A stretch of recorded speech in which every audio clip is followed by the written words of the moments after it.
Bismillahirrahmanirrahim. Assalamualaikum warahmatullahi wabarakatuh. Alhamdulillahilladzi ba'atsa fil ummiyina rasulan minhum yatlu 'alaihim ayatihi wa yuzakkihim wa yu'allimuhumul kitaba wa hikmah wa in kanu min qablu lafi dhalalin mubin. Asyhadu an la ilaha illallah wa asyhadu anna Muhammadan abduhu wa rasuluh. Allahumma shalli wa sallim wa barik ala sayyidina Muhammad wa ala alihi wa ashabihi ajmain. Jamaah yang saya hormati, sebelumnya kita panjatkan puji syukur kehadirat Allah Subhanahu wa taala. Allah yang telah memberikan empat nikmat yang boleh saya singkat menjadi ISIS. Pertama, nikmat iman, nikmat sehat, nikmat Islam, dan nikmat sempat. Jadi ISIS itu tidak berbahaya dalam konteks ini. Tapi nikmat ISIS di sini kita harus mensyukuri nikmat Allah yang diantaranya yang bisa kita hitung sebenarnya 4. Tapi memang kita tidak bisa menghitung nikmat Allah karena Allah menegaskan wa in ta'uddu nikmatullahi la tuhsuha. Jadi kita tidak mungkin bisa menghitung nikmat satu persatu, sehingga Allah menegaskan dalam surat Ar-Rahman, fa bi ayyi ala'i rabbikum tukadziban, maka nikmat manakah yang kalian dustakan, sebanyak 31 ayat di dalam surat Ar-Rahman. Jamaah rahimakumullah, ketika Ramadan maka kita mengingat ayat Syahrul Ramadan alladzi unzila fihil Qur'an hudan linnasi wa bayyinatin minal huda wal furqan.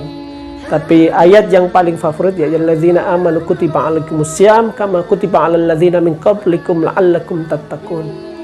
Agar kita puasa, agar punya ketakwaan, agar kalian bertakwa. Merujuk tentang takwa, kita harus melihat di dalam surat Al-Baqarah ayat-ayat awal. Dzalikal kitabu la raiba fihi hudan lil muttaqin. Jadi Quran adalah petunjuk bagi orang-orang yang bertakwa.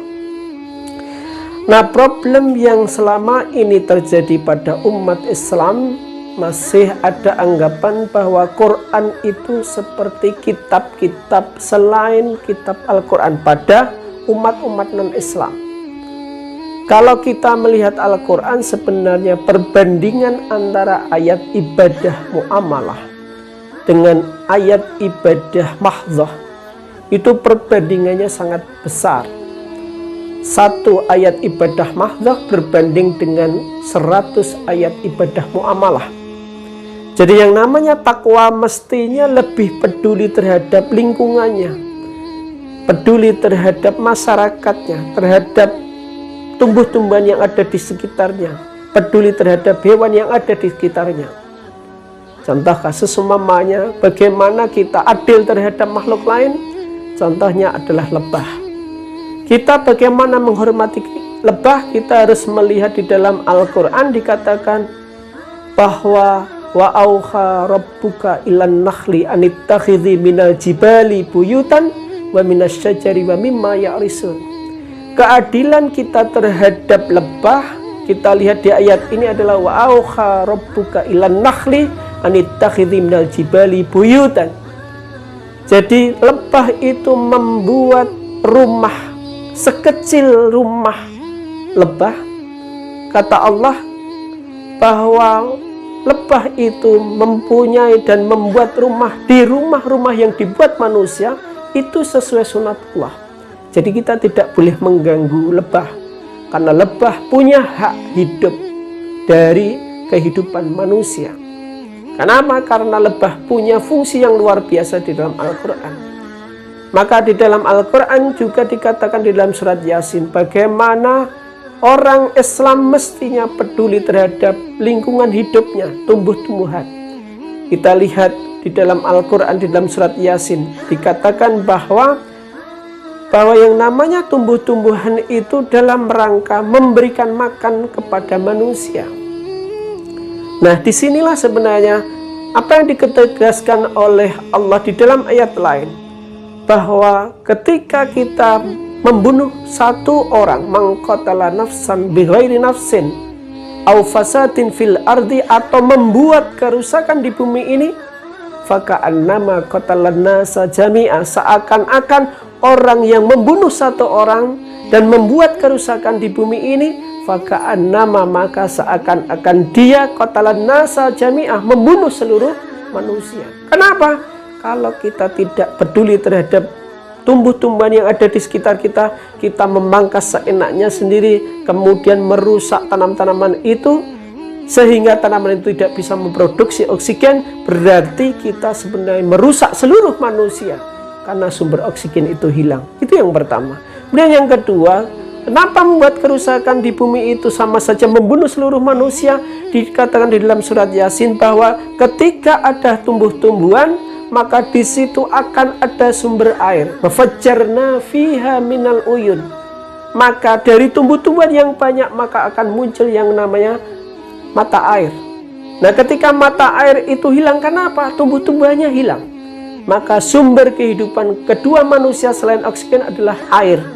Ketika air itu hilang gara-gara manusia tidak peduli terhadap tumbuh-tumbuhan, maka kerusakan menjadikan faka'annama qatalan nasa jami'ah, maka seakan-akan membunuh seluruh manusia.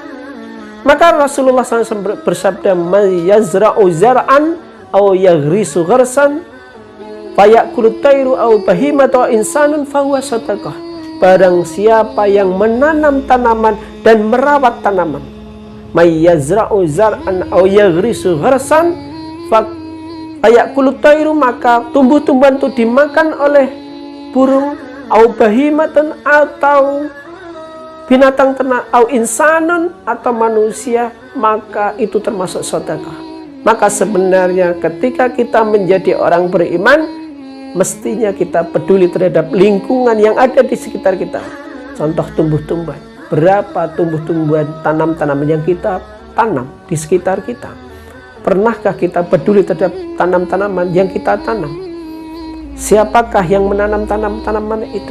Sehingga kehidupan manusia itu bisa berlangsung lama ketika dua sumber kehidupan manusia itu masih ada, yaitu oksigen dan air. Maka jamaah yang berbahagia, mulai sekarang sebagai bentuk ketakwaan orang Islam dan orang beriman, mestinya yang paling gampang adalah kita peduli terhadap tumbuh-tumbuhan. Karena tumbuh-tumbuhan itu ada, maka hewan akan hidup dan manusia juga akan hidup. Maka jamaah rahimakumullah, perlu kita memulai satu orang Islam menanam satu tanaman dan dirawat benar-benar sehingga itu menjadi sumber oksigen sekaligus sumber air. Demikian yang dapat saya sampaikan. Terima kasih. Billahi taufiq wal hidayah. Assalamualaikum warahmatullahi wabarakatuh.